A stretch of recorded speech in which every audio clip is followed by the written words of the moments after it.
It's Angelo Caruso. I'm in Aurora, Ohio, talking about presentation skills. Let's talk about the single most important part of any presentation. It's the call to action.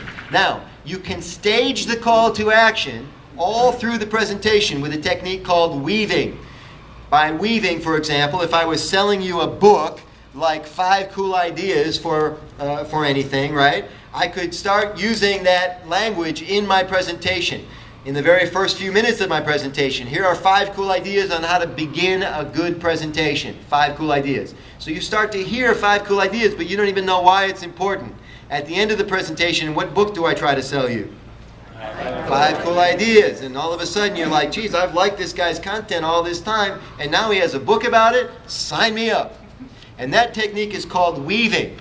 In a few minutes, I'll show you how to use this technique to recruit members to your organization, build loyalty at your place of business. You can use this technique for anything. It's called weaving. So the call to action, as I explained earlier, is not about telling people you just wanted to give them information. It's not about saying something like, I just want you to think about it. It's about giving them something specific that they should do. I'll give you 2 examples. If I was ending this presentation right now and I said to you, all right, everybody, I want you to fill out this form and fax it back to me when you have a minute.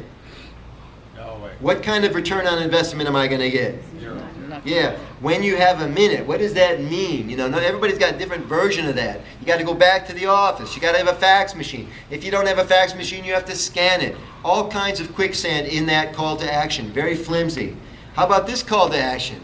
Okay, everybody, I've got a form you need to fill out in order to move forward. I'd like you to take a few seconds to fill it out right now, and I'll be waiting at the door to take this form from you as you leave the room today.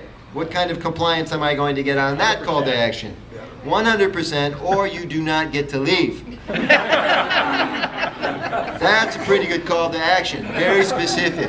And that's how the call to action should work. When you have a call to action at the end of your presentation, you'll find that people will do exactly what you ask them to do. More information on how you can sharpen your presentation skills at michaelangelocaruso.com.